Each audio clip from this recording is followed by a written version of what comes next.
Cotto calls Margarito a criminal. The rematch is on. Oh, I'm so glad I'm calling this fight. Will King Kong prove that he is the true champion? Oh my goodness, how could you not see that? And Miller looks to wreak mayhem on the count at the Top 14 finale. Dan Henderson took his soul, so I'm gonna take the rest. This is Fight News Now.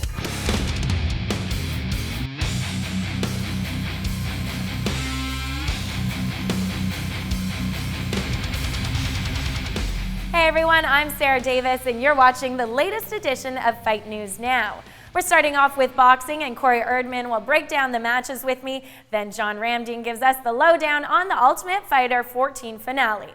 We're starting off with Miguel Cotto and Antonio Margarito as they're set for a long-awaited rematch this weekend. Cotto suffered his first career loss when they first met back in 2008 and since then has won 4 of his last 5 fights, with his second career loss coming in a title shot against Manny Pacquiao. Margarito has gone 1-2, dropping fights to both Shane Mosley and the Pac-Man. John Pollock takes a closer look at this bout, which is surrounded with everything that fans love: controversy, smack talk, and bad blood.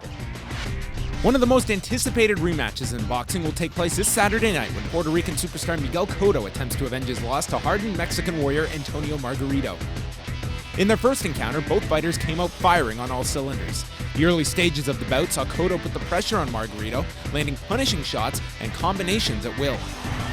Cotto lands the right hand and holds it up for the crowd to see. However, the battle-tested Mexican would not go away, and during the middle round started pulling away from Cotto. Cotto's badly hurt by a series of Margarito uppercuts. Cotto is in trouble along the ropes. Margarito stalking and stalking. Landing hard shots to both the body and the head of the Puerto Rican, Margarito carried out an assault which would eventually bring the fight to an end. Cotto's getting beaten up by a bigger man. He's exhausted, and it's almost over. In the 11th round, after a hellacious war, the fight was stopped and Margarito was awarded the TKO victory, grabbing the WBA welterweight title and handing Cotto the first loss of his career. The punishment has accumulated to the point where Cotto has nothing left, and Evangelista Cotto's going to throw in the towel, and Antonio Margarito has the victory he's been waiting for all his life. Following the encounter, both warriors went their separate ways. Riding high on his previous success, Margarito's next challenge would come in the form of Shane Mosley. Good left hook by Mosley. That was a knockdown. He went into the rope. And there's the knockdown. However, before the fight, Mosley's vigilant corner spotted the Mexican wrapping his hands illegally. As a result, the Tijuana Tornado was forced to change his wraps and was suspended for 1 year after taking a savage beating at the hands of Sugar Shane. The controversy made waves in the boxing world, and Cotto was outraged, proclaiming he was cheated by the Mexican. An immediate rematch failed to materialize, thus the Puerto Rican was forced to fight other competition before he was granted a shot at redemption. Cotto went on to secure decisive wins. And down goes Cotty at the end of round 1. Right hand lands for Cotto. While only dropping 1 loss to Manny Pacquiao. Manny landed a little right hook in there and follows up by knocking Cotto down. After the suspension was lifted, Margarito continued to fight as he aimed to build upon his record and mend his reputation. Vieron varias cosas. Ya todos lo saben que usé algo ilegal. Mancharon mi reputación, mancharon lo que yo había logrado.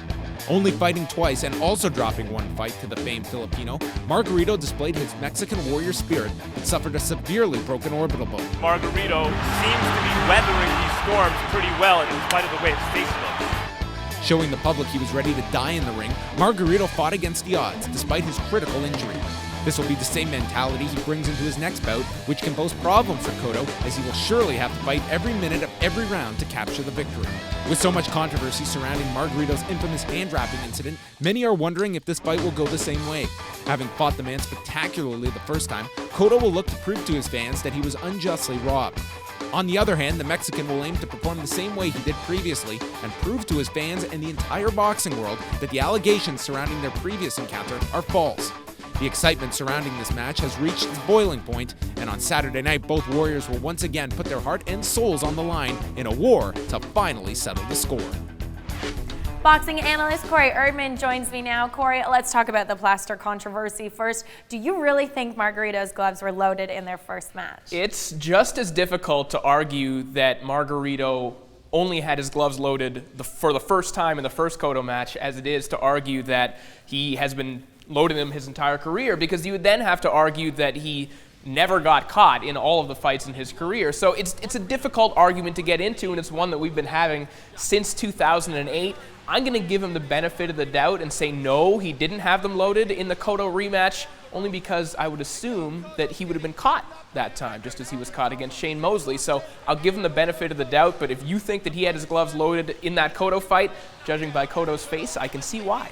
All right, now these guys have a 4-inch difference between them, Margarito being the taller one. How does that play a factor in this fight? Well, typically with Antonio Margarito, the length that you're talking about, the height, he doesn't really use that because he doesn't typically use his jab. He doesn't fight on the outside. He likes to be inside. Now, size, I think, will make a difference. He is much bigger than Miguel Cotto, and he kind of uses that frame on the inside to kind of sling punches and sling uppercuts. So I don't think that height will be a factor in the traditional sense, but certainly how big Margarito is will play a factor come Saturday night. Also playing a factor is this whole good guy versus bad guy, and Margarito's gone as far as to say that he's willing to die in the ring. Like, is this guy crazy, or is this a whole act he's putting on? You know, he is a little bit crazy, but what comes with being crazy in boxing is being courageous as well. And, you know, you might hate Antonio Margarito, but what he did against Manny Pacquiao is one of the most courageous performances we've seen in quite some time. He fought 12 rounds with a broken orbital bone, somehow went the distance. Now, is he crazy? Did he endanger his life and his career in doing that? Yeah, but is Miguel Cotto willing to go to the same lengths when he gets in there with a guy who is willing to do that? Cotto responded to Margarito by saying, no, I'm not willing to die in the ring. I have a family. I have to put food on the table. So I think that's one of those intangibles when you look at boxing matches, and certainly in this one, that you have to factor in when you're making a prediction. Well, you can respect Cotto's stance, but I gotta say, we all like a little bit of crazy, right? Yes. Now, I want to hear your prediction, Corey. I know who you're a fan of, but I want your honest analysis. Yeah, I'm trying to remain impartial, so I left my Margarito t-shirt at home in exchange for the button down. But I do think that Miguel Cotto wins in this fight. I just can't predict Antonio Margarito because a lot of the reasons why I would predict Margarito to win would be sort of intangibles, that he is willing to die in there, that he is the guy who beat up Cotto last time, and it's tough to get in the ring and stare across at a guy who beat you up last time. Those things factor in, but I'm not a psychologist. I like to think I know boxing pretty well. I don't know psychology at all, and what is tangible is that Cotto seems to have less wear on him, and in the first fight, when he was on the outside and boxing, he was ahead on the scorecards at the time of the knockout. So I think now with Margarito maybe slowed down a little bit, that physical deterioration, the eye injury, everything tangible says that Miguel Cotto wins a close decision this time around. Okay, there you have it. Even though he's a Margarito fan, thank you, Corey. Now we look to another rematch this weekend. After a contentious majority decision win in August, the undefeated Abner Mares is looking to retain his IBF bantamweight belt that he took from Joseph Agbeko. In their last fight, a lot of people were shaking their heads over the quality of reffing, and now John Pollock previews the second meeting between Mares and Agbeko. In one of the most controversial fights of the year, Joseph King Kong Agbeko will get a shot at redemption when he squares off against Abner Mares. The bantamweight tournament kicked off with 4 top-ranked competitors in Joseph Agbeko, Abner Mares, Victor Darchinyan, and Yanni Perez. In the first round, Mares was pitted against Darchinyan, though Mares came out on top. And continuing in Showtime's bantamweight tournament, Abner Mares.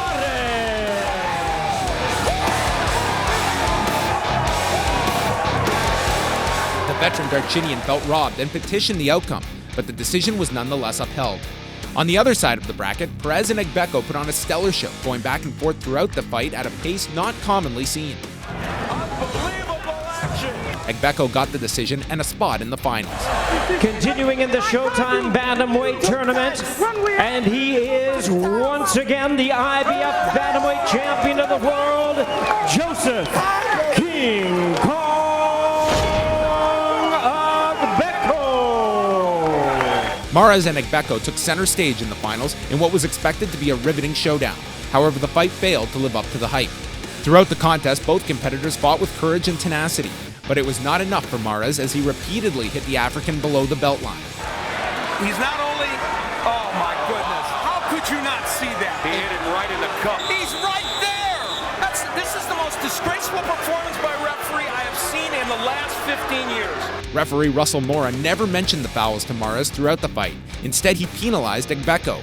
Mora came under fire following the bout as analysts blasted his judgment and overall performance. Those punches were on the belt line. It's a fair punch. I have to call it fair. It would be unfair to give the other guy advantage just because he says it's low. The number of low blows committed was staggering, and in the end, the Mexican got the controversial nod, taking Agbeko's title and bringing the Showtime Championship trophy home. Post-fight, a bewildered Agbeko became very vocal in expressing his anger and frustration towards the referee and Mares. Of course, you protested throughout the evening all of the low blows, and justifiably so. What is your feeling now on losing this fight after what has gone on? First of all, I want to tell the world that I'm a true champion. I don't know why, especially boxers from Africa, I don't know why this happens to them every time. With boxing fans and critics both siding with Agbeko, he was granted a rematch. This second bout may very well play out like the first. Tactically, Agbeko can go into the ring the same way he did the first time, while Mares will need to watch his punch placement and not throw so many shots that could be considered illegal. On Saturday night, the current title holder Mares will be looking to show the world that despite the controversy surrounding their first fight, he is the justified champion. Agbeko will once again give his all and look to take back what he feels was stolen from him. With the world waiting for a real bantamweight tournament champion, both these fighters will fight for the crown to become the king of the division. Corey, in their first meeting, it looked like the ref let Mares get away with a lot of low blows. How important is the officiating in this rematch? Well, it didn't just look like it. That was the worst officiating performance that I've ever seen. Russell Mora turned in the worst night that an official has ever turned in the history of boxing, in my opinion. It was the only time I've ever seen Al Bernstein get angry on commentary. He was getting pretty fired up toward Russell Mora. Officiating is going to be key. Now, I don't think you're ever going to see something quite that egregious. I don't know how you could get any worse than what Russell Mora did last time, but it will be key that the referee lets Agbeko rough Mares up on the inside. He tends to throw some headbutts by accident, and you're going to have to look for that. Hopefully he doesn't get penalized. Hopefully they let it go and let these two great fighters go at it. Now, Agbeko, if he gets his belt back without any controversy, what do you think that says? Agbeko, then, I think, proves to everybody that he's been very underrated all these years. People look at his style, which can be a little bit awkward at times, and they don't think of him as an elite fighter, but he does a lot of things very, very well, and I think that would just prove it to all the boxing experts out there that he's been this good for many years. Okay, and now over to Mares. What do you think he has to do without the below-the-belt hits in order to retain his belt? Well, what he was doing really well is just overwhelming Agbeko early on and just pressuring him and making the fight about athleticism and about hand speed, and those are the departments that he certainly has the upper hand in over Agbeko. Once Agbeko gets on the outside and starts plucking away and starts changing his movement, circling different directions, that's when Mares was troubled. So don't let him do that. Keep the pressure on and keep throwing your hands, and you might get Agbeko out of his element. And who do you think is going to walk away with the belt on this night? I think that Agbeko found something in and around the 7th or 8th round in that first fight that he was able to exploit in Mares. And I think that after he's figured it out the first time, I think he's going to be able to do it in the same way he did against Yanni Perez. He started coming on late against Perez in their first fight. By the second fight, he had it all figured out, and it was a complete shutout. I'm seeing the same thing, and I think that Agbeko finally gets his revenge for getting hit below the belt one too many times. The undefeated Brandon Rios will defend his WBA lightweight belt against Britain's John Murray. Rios, who is trained by Robert Garcia, has stopped 21 opponents, while Murray is 31-1 and holds the British Commonwealth lightweight title. After the break, we're previewing the Top 14 finale as coaches Mayhem Miller and Michael the Count Bisping go head-to-head. Yeah, I'm going to knock him out or submit him in the first round.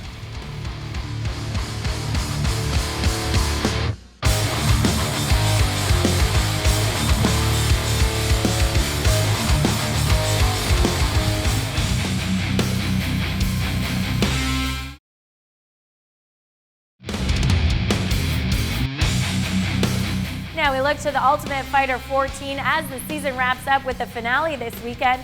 Head coaches Michael Bisping and Jason Mayhem Miller have guided the bantamweight and featherweight fighters through some fast-paced bouts, not to mention some pranks. The coaches will go head-to-head in the octagon this weekend, with Bisping on a 3-fight winning streak, most recently stopping Jorge Rivera in February, and Miller makes his UFC return after back-to-back wins over Tim Stout and Kazushi Sakuraba. John Ramdeen is setting us up for this match. In the main event of the finale of the 14th installment of the Ultimate Fighter reality show, Coaches Collide, when tough Season 3 winner Michael Bisping and Bully Beatdown host Jason Mayhem Miller meet in a middleweight encounter. After claiming the title as the Ultimate Fighter, the Englishman Bisping made the drop to 185 pounds and has proven to be a formidable force in the division. With wins over some of the category's most seasoned athletes, the Count could be in for one of his stiffest tests thus far in his mixed martial arts career. The 32-year-old Wolfslayer disciple is one of the most underrated competitors in the weight class, as he has shown skills standing and on the ground over the course of his 24 pro fights.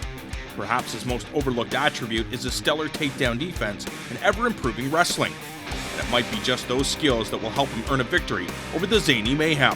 It's finished. Mike Bisping has got a knockout. The one and only Jason Mayhem Miller. 30-year-old Miller made his professional mixed martial arts debut in 2001 and hasn't looked back. With more than 30 fights on his resume, the leader of the Mayhem Monkeys has had his share of battles with some of the sport's premier combatants.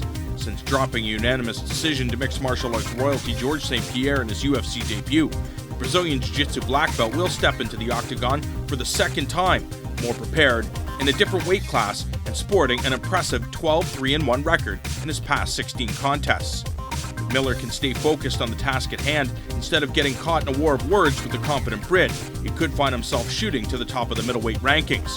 However, Bisping is out to prove that despite popular opinion, Anderson Silva has not cleaned out the 185-pound class. He is ready to challenge for the strap. It's going to be a tough fight. Jason is definitely, a good fighter. It's going to put up in a great fight. But I think Bisping fought better competition before. It's been in the game, fighting at that level for longer. So I don't think Mayhem's going to be able to, defeat Mike. Our MMA analyst, John Ramdeen, with us now. John, you look like Mr. Tough Guy, first of all, but let's get to the head coaches here. Bisping, Miller, they're such showmen. Do you think those characters are going to translate over into the octagon, and are we going to see an exciting fight just as all the hype is promising? Absolutely. Both guys have outstanding skill sets. Mayhem, we know about his ground game. He's excellent on the ground with his jiu-jitsu. But I think Michael Bisping is one of the most underrated fighters when it comes to jiu-jitsu in the middleweight division. He's very apt at utilizing his guard, going for sweeps, and then trying to get back to the upright position, because that is his best position, the standing and the striking of Michael Bisping. I think this fight is going to be as exciting as this entire season. Okay, and this is Miller's return to the UFC. Do you think he's going to have the jitters going into the octagon, or has the season of TUF 14 and training at King's MMA fully prepared him? Well, he has been in the spotlight before as the host of the Bully Beatdown, so this is not new to him. But he knows now that he's the fan favorite. Michael Bisping, for some reason, people love to hate this guy. So I think the onus is on Jason Mayhem Miller to put forth the best performance of his career and take out the bad guy. And we look at Miller as having the better ground game, but you mentioned Bisping, he's been working on his jiu-jitsu. On the flip side, Miller's been working on his striking with some of the top strikers at King's MMA. Do you think he'll be able to handle Bisping's stand-up game? Well, there's going to be nothing that Miller won't have seen in the past, but it comes down to the pressure and the pace that Michael Bisping puts forth. We've seen it in the past number of his performances. He loves to move forward, he loves to use angles, and he really sets up his takedowns with the strikes. So it's going to be very difficult for Mayhem Miller to really deal with the pressure that Michael Bisping puts forward. So we've got fan favorite Miller, and then Bisping, who you say fans love to hate. I'm kind of partial to the British accent because it just sounds nice on the ears, but who are fans going to see win this fight? Well, I think you're going to be happy, and the fans of mixed martial arts are not going to be. I think Bisping pushes the pace. He utilizes his world-class sprawl and brawl and takedown defense to keep this fight upright and score with his striking. Over the course of 3 rounds, Michael Bisping gets the unanimous decision victory. Mark my words. After the break, we're previewing HBO's other bantamweight match between Darchinyan and Moreno. Boxing is a dangerous game.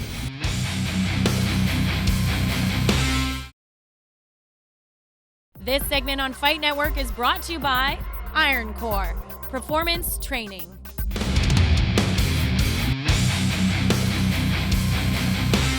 Kicking off the Mars Agbeko card, southpaw Vic Darchinyan will face Anselmo Moreno. Darchinyan, who has 27 knockouts, has fallen to both Joseph Agbeko and Abner Mares in 2 of his 3 career losses, while Moreno has gone the distance in 22 of 33 fights and hasn't lost since 2002. John Pollock tells us more about this championship match. On the undercard of one of the most anticipated rematches in recent history, Vic Darchinyan is preparing to defend his title and fight for another championship when he meets WBA Super World Bantamweight champion Anselmo Moreno. Looking spectacular in his recent fights, Darchinyan beat Yanni Perez and took 3rd place in the Bantamweight tournament. Left hand by Darchinyan, backs up Perez, he may have hurt him, Darchinyan! He also recently beat tough veteran Evans Mbamba in September. He did drop his first fight in the tournament to eventual champion Abner Mares. However, the decision was highly controversial and the fight could have gone either way. And continuing in Showtime's Bantamweight tournament, Abner Mares! This is a big fight for Darchinyan as he is looking to regain his spot as a top bantamweight and secure rematches with both Abner Mares and Joseph Agbeko, the last 2 fighters to beat the Raging Bull. It is not often that you see 2 southpaw fighters in the same ring, which will make for an interesting fight. Darchinyan will use his speed and solid footwork to dart in and out of range, all the while tagging Moreno with power shots. Moreno will have to use his size to his advantage and bully Darchinyan, otherwise he will surely get picked apart by the very quick Armenian. The Raging Bull has stated he wants to knock Moreno out, and although he's a much smaller fighter, he believes his skills will shine on Saturday night. Think about Yanni Perez, he's showing that he has a chin. Darchinyan! He's blasting away now, Darchinyan, and landing those left hands. Having fought his way up through the ranks from featherweight, Darchinyan will look to have a spectacular performance on Saturday and hopes to claim another title in order to set the record for most championships held by a fighter. It will be up to the speedy Armenian to leave his image in the minds of fighters and promoters alike in order to unify the bantamweight belts and secure his rematches with the stars of the division. Thank you to our analysts Corey Erdman and John Ramdeen for breaking down the fights with me. And on behalf of Fight Network, I'd like to thank Iron Core Performance Training for having us in their space. And thank you for watching. I hope you enjoy the fights this weekend. Dan Henderson took his soul, so I'm gonna take the rest. Can I get your prediction for the fight? Yeah, I'm gonna knock him out or submit him in the first round. It's not going 2 rounds. This is Aaron Shrew, MMA Prime TV here with Mayhem Miller. Thank you very much for your time.